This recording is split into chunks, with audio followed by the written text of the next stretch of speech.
Hey, everybody. Welcome to the Daily Objective and to what might be the final election Tuesday ever, maybe. Wouldn't surprise me, honestly. These days, the way things are going, wouldn't surprise me if after this election, we all kind of come together as one and say, look, democracy, it had its run.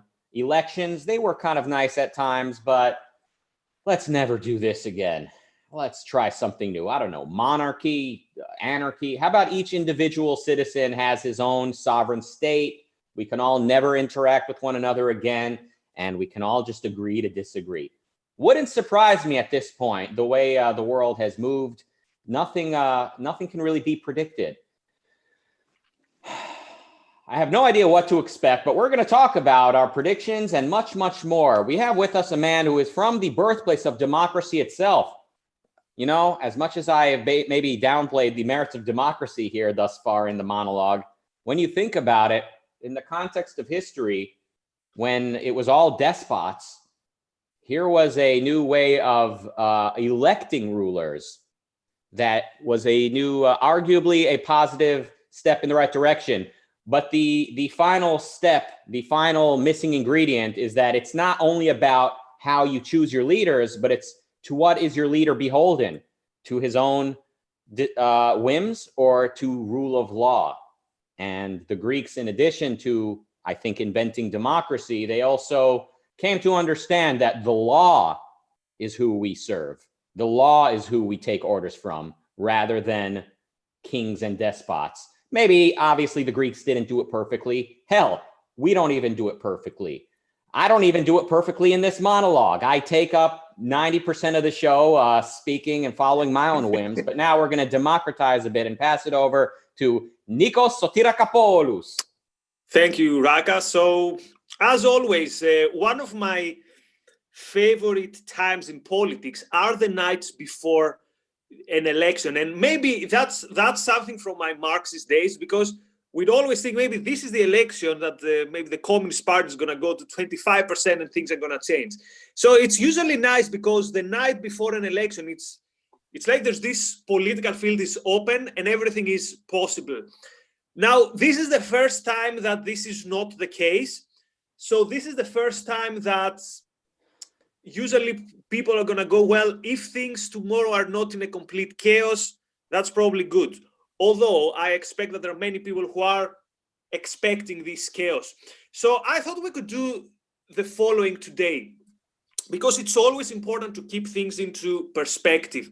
So how about we think, how was the feeling and the predictions at that particular day in 2016, and see whether some of the wild predictions were actually came to life. So, of course, at this time, most people expected Hillary to win. This did not happen. But the next day, I remember, specifically in my circles in the universities and academia, predictions such as there's going to be a dictatorship, there's going to be concentration camps, there's going to be a third world war, the economy is going to crash.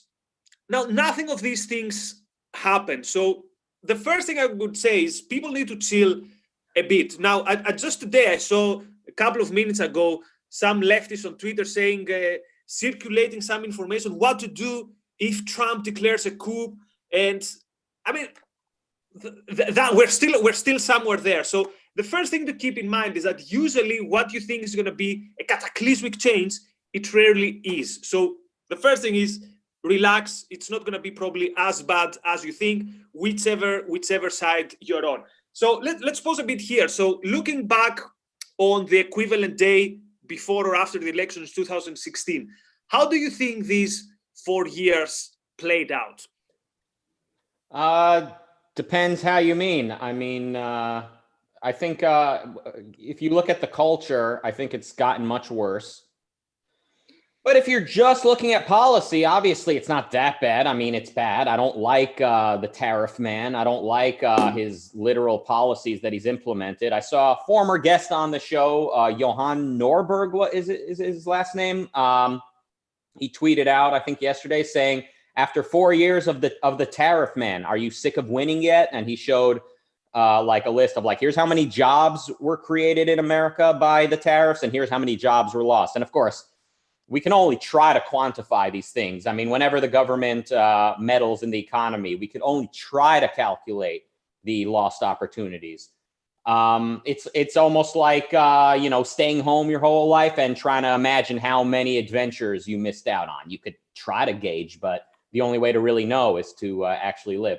But I mean, look, as far as meddling in the economy goes, look, obviously I'm not the expert. There's very few things I'm the expert on. I am not an expert, believe it or not, on policy and how Trump's policy compares to others and how much of Trump's policies even were implemented by Trump, but meaning how much of what has taken place in politics are Trump versus other branches of government. But I will say this, I don't like the amount of executive orders. That right there, he had a Republican Congress. Why didn't, wouldn't a leader then say, okay, guys, let's pass some bills. Let's do this, draft it. I'll sign it. Wouldn't that be a way to actually implement change that can't be easily overruled later? So the executive orders, it crosses from policy over into culture. Kind of, he's setting a tone. He's setting a precedent that might be fun if you're into Trump. You might think, oh, this is really cool. Yeah, take that, libs. But just think about what happens if, Kamala Harris. Think about if Bernie Sanders. Think about AOC could be anyone signing these types of orders, and think about how freaked out you would be. I mean, think about all the things that Trump has said and done. Imagine Obama being that grotesque. I mean, Obama pissed off a lot of people with his executive orders and stuff. But just imagine Obama with the level of chutzpah that Trump has about his attitude, his gloating, his riling up the crowds the way he is, his insulting the media. Of course, I'm no fan of the media, but that's a whole nother episode. Anyway, in terms of, did you ask me about policy or did you ask me? No, mostly. When you're hearing predictions about these 4 years, now that these 4 years are over, what's your overall evaluation? My overall evaluation, for example, would be, and if Trump loses, we might do a whole show on trying to historically put into context these 4 years of Trump. I would say definitely not as bad as most people thought. Not as good as a lot of his fans thought. So, for example, I think overall good in issues of energy, good in issues of maybe taxes. In other issues, not so good. But we're gonna do this. In another show. My question is, from a historical context, do you think that these 4 years, when we're gonna see them in the future, are we gonna see them as more of the same? Specifically, for example, if Democrats win and we go back to a quote normalcy, or these 4 years was something big happened and it was something that it's going to be remembered in the history of politics? Oh, good question. By the way, what good is money with nothing to buy? So you got a tax cut, so you have more cash in the bank, but your cost of living goes up because of tariffs or because of government spending. Obviously, your dollar is worth less. So, I mean, is life about a number in your bank statement, or is life about living, your standard of living? But what's next? I don't know. But I'm still kind of stuck on your first question, which is kind of how I would evaluate things. I want to make a point today. I want to say something that obviously people push back whenever I say things like this. They say, "Oh, you're not really a friend of liberty because you're an apologist for the Democrats." Listen, here's the thing. If you talk about how bad the left is, you keep on telling me how bad the left is, how much the Democrats are becoming the leftist party. As bad as you make it sound, I'll say, that's how badly there needs to be an opposition to them. So you can scream. It's kind of like equivalent to saying the police need to read their Miranda rights to the person they arrest or the whole case gets thrown out. And you scream, what do you mean the case gets thrown out? I'll explain it. I see you looking like, what's he talking about now? What do you mean you throwing the case out? Somebody committed a horrible crime. And I'll say, yes, as bad as that crime is, that's how badly I need police to follow procedure. So they need to read him his rights or whatever the legal procedure is. And so let's make sure we do that. So I'll say as bad as the left is, as bad as Democrats are, that's how badly there needs to be an opposition to them. Now, I'm reminded of Milo. Remember him? Rest in peace. He's still alive, I'm sure. But, let's just say rest in peace. Milo, rest his soul. The final days of his career, the final days of his cultural relevancy, he was on the Bill Maher show. And it was a gratuitous experience. If you never saw that, check it out. He said, "Oh, you never saw this? Okay." He was saying things to Bill Maher that Bill Maher didn't, obviously didn't want to hear. I mean, Ben Shapiro did the same thing when he was on there. So the right wingers, they have their purpose, pissing off the left. And what Milo said to Bill Maher was, he said, "The Democrat Party has become the party of Lena Dunham." You know, Lena Dunham, she is the star of the show Girls, and she basically came to signify like the millennial generation, this navel-gazing, BuzzFeed reading, language policing, absolutely unattractive, weight gaining, never shaving any part of their body, millennial generation with nothing to offer. And why is now Razi's messaging us commentary on what we're talking about? Razi, don't distract me. It's hard enough for me to stay on the point I'm trying to make. The comment was on the accent, by the way. Yeah, the accent sounds more like Sargon than Milo. But when I try to do Sargon, they say, now you sound Australian. So anyway, don't distract me. So Bill Maher goes on, so Milo goes on the Bill Maher show, right? And he says, "The Democrat Party has become the party of Lena Dunham." That was a powerful statement, and it was true. I mean, to a large extent, it is what the Democrats have to kind of pay lip service to now. Oh, you don't want us to use this language? You want us to use that language? Now Kamala Harris steps out on stage and says, "My pronouns are she, hers, and her." You didn't see this either? I thought you were such a political animal. You're giving me this look like you've never seen this before. Kamala Harris. You can't recognize my looks. This was a look of. Oh, anyway, we need to work on our relationship. Yeah, and I need to wrap it up. I'm still on my opening monologue, and we're 15 minutes into the show. So Milo said to Bill Maher, he said, the Democratic Party has become the party of Lena Dunham. And Bill Maher was, he tried to push back and said, no, let's leave our fellow HBO stars out of this. And Milo said, "Oh, she's awful. She's awful. Lena Dunham. Oh, she's terrible. And so is Sarah Silverman and Amy Schumer. All these women that were really funny before they contracted feminism." Powerful stuff. Powerful stuff. You could hate Milo, and I do, and we do, and what he's become since then is even way worse than what he was. But that was a powerful statement to say the Democratic Party has become the party of Lena Dunham.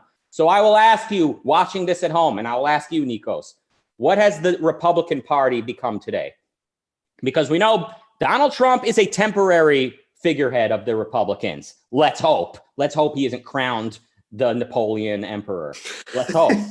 Let's hope. But assuming democracy is not canceled, Donald Trump is a temporary figurehead. What's left of the Republicans? It is, in my opinion, become the party of Tucker Carlson. It is the party of forget Ayn Rand. It is the party of, quote, principles are for cucks. It is the party of, quote, regulate big tech. That is what the Republican Party is, thanks to Donald Trump. So it's not so much an evaluation of Donald Trump that I ask you to consider today. It's what has he turned the Republican Party into? Whatever merits it once may have had are completely gone, in my estimation of things. So I will. So I'm invoking Milo's statement when he says the Democrat Party has become the party of Lena Dunham, and I'm saying the Republican Party has become the party of Tucker Carlson. And for that reason, I'm honestly, I hate to say it, but I think Biden is our guy. So let's see. Climate agenda, attack on dirty forms of energy, doubling down on identity politics. What else? Fueling racial thinking. Plan for stricter attacks on civil liberties based on the virus, the party of Tucker Carlson. You don't actually know if Biden's either going to attempt to implement all of those things or half of those things, and B, like, he's a politician. He wants to get reelected. He is, I hate to say it, but a politician is better than a leftist crazy ideologue. So even if Kamala wins, I don't think she actually believes in half of the nonsense she said. Oh, I forgot, by the way.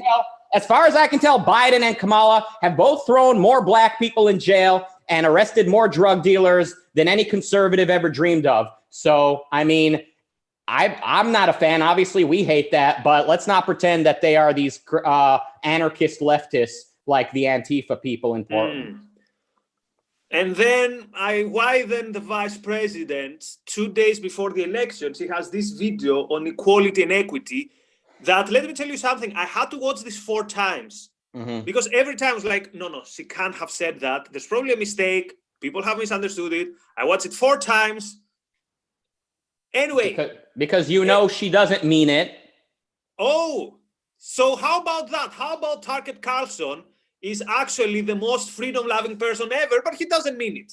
He is decisively pushing Republicans away from liberty. He is the voice of moving away from liberty. Agreed, by the way. Yeah, agreed. Okay, but look, and by the way, my answer to you should have been, as bad as Kamala and Biden are, that's how badly there needs to be an opposition party to them a year from now, 4 years from now, 10 years from now. But what the Republicans have turned into in the last few years and what they're going to become increasingly is just another statist party. And I know the Republicans have been crap for a very long time, but the way it's been moving recently is not in the positive direction. And when it's become the party of regulate big tech, and it's the party of we're going to bring jobs back and end our reliance on China, and people are cheering that on, and we got people riding their motorcycles around the Biden bus. I mean, come on, folks. These people need to chill. If the show goes on for long, which I hope it does, you're going to hear the term brothers, you've asked for it so many times in the next 4 years. That's going to get boring. But anyway, speaking of... I mean, people could say that gratuitously, but it won't be true. I'm making a calculated statement. If you're saying that, oh, Biden's going to win and we'll be living under communism, all I'll ever say is, look, I was trying to save the opposition party to this rather than having two parties that are both the same. For the record, I don't think we're going to be living in communism because, as I said in the beginning, it's always after or most of the times, the change is less than people expected. So we promised predictions today. So have you got any? So first of all, how's your day? Did you vote? Are you going to stay up? It's kind of early right now. Where I am, it's 10:20 a.m. So I couldn't have voted yet, right? Or I could have. I don't know if I'm going to vote. I think anyone can. Are you supposed to register? Does registering just mean like being documented? Anyway, I'm in California. If California can't elect Biden without me, then good times are ahead. That means California is diversifying a little bit in what they believe. Anyway, I don't know if I'm going to end up voting or not, but I am voting with ideas. I am voting. So my prediction is, I think Biden's going to win because Trump is not new anymore. He's not fresh anymore. And, a lot of people maybe who voted for him once, they're kind of disillusioned with what the country is today, more than people are kind of horrified at Joe Biden. The Democrats worked very hard to make sure that they send in their lamest, most kind of like middle of the road, I hate to say it, kind of palatable Democrat, Joe Biden, compared to who else, compared to the 4 horsewomen and et cetera. So, yeah. Right. So, I don't know. So here's the question. Are there going to be many people, for example, in Texas, North Carolina, or in Pennsylvania, who voted for Trump, and now they're like, I didn't get what I asked for, therefore I'm going to vote for Biden. So here's how I see it, right? Suppose Trump maintains the states that he won relatively easy. He maintains Texas, he maintains Iowa, he maintains Georgia, for example. That's not impossible. Let's say he also maintains Florida, not impossible. Let's say he also maintains North Carolina, not completely impossible. Then he's some states away, or Pennsylvania plus one or something like that, states away from victory. So it's not impossible. Take this into account. Take also into account that the social pressure and the social intimidation for voting Trump, I think now is even bigger than 2016. So I wouldn't be completely surprised if there was a huge, if there was a big, let's say, surprise from the polls. Now, let's make something clear. The pollsters want to get it right. So the pollsters are not in the pocket of the Democrats or whatever, because no one's going to... Reputation. It's their reputation. Yeah, it's their reputation. So, and every time they get it wrong, it's more difficult next time to get it wrong. So I'm not saying that the polls are going to get it wrong or whatever. All I'm saying is that Trump winning is less unbelievable than some people will make it sound. In any case, again, I think the most interesting thing is this discussion about the riots, the fact that people are shielding their stores. By the way, I consider myself one of the best riotologists in the world.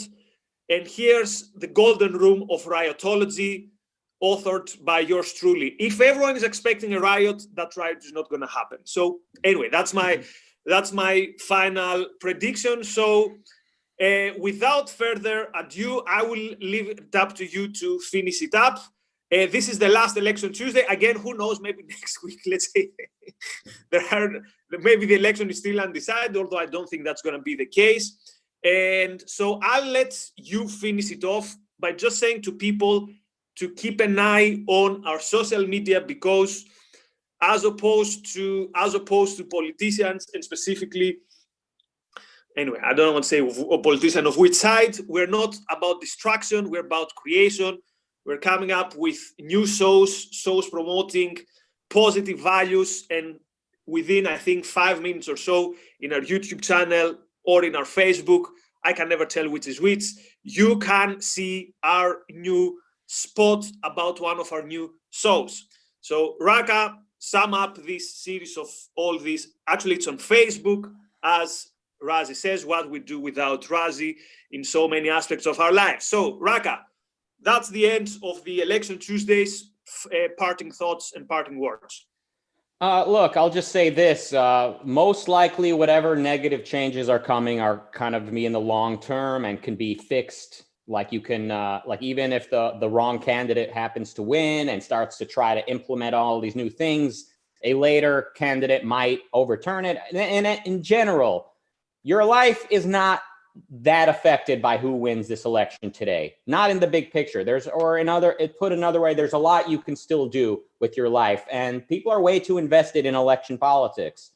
People are way too invested in a lot of things that don't directly relate to them. Of course, we need to care about the direction that the culture is moving. Of course, we need to care about political freedom and all of that. But when you're truly passionate about your life, you can't wait to get to work. You can't wait to work on what it is that you want to do. So just look at this year. It's been a horribly disheartening year in so many ways. Every time I start to think about it, I'm like, what's happening? We're under a lockdown? Like, are we in a lockdown? Are we all going to die? Like, are we all going to be living under a dictatorship in 3 months? Like, I don't know what's going on. But I do know what we've done about it. We've flourished here at Ayn Rand Center UK. You guys have upped the output of content, and I've been part of it in my own little way. I've been very busy in my own life and career, and I'm doing what I can. One second. It's right here. Calvin and Hobbes, the complete collection. I don't have the exact comic here to flip to, but there is one that always stuck with me, where Calvin is in the bath and his tiger Hobbes is sitting next to the bathtub. And Calvin says something along the lines of, Somebody once said, quote, "Do what you can with what you have where you are." And then they're silent for a moment. And then Calvin adds, although I'm sure whoever said that wasn't in the bathtub at the time. Something like that. So let me ask you, are you currently in a bathtub? Of course not. So do what you can with what you have where you are. And you know what? Even if you are in a bathtub, you can still use your imagination and you can still think about stuff, which is kind of what sets us apart from the other animals, even if people's behavior sometimes would not show you that fact. How's that for a closing statement? How do you use the top pen drop? That's yeah, it. my pen drop. Okay, everyone, have a good day, night. Enjoy it, I guess, as a spectacle, whatever. And we're going to be here tomorrow seeing what we make of the new situation. All the best. Thank you very much. Bye-bye.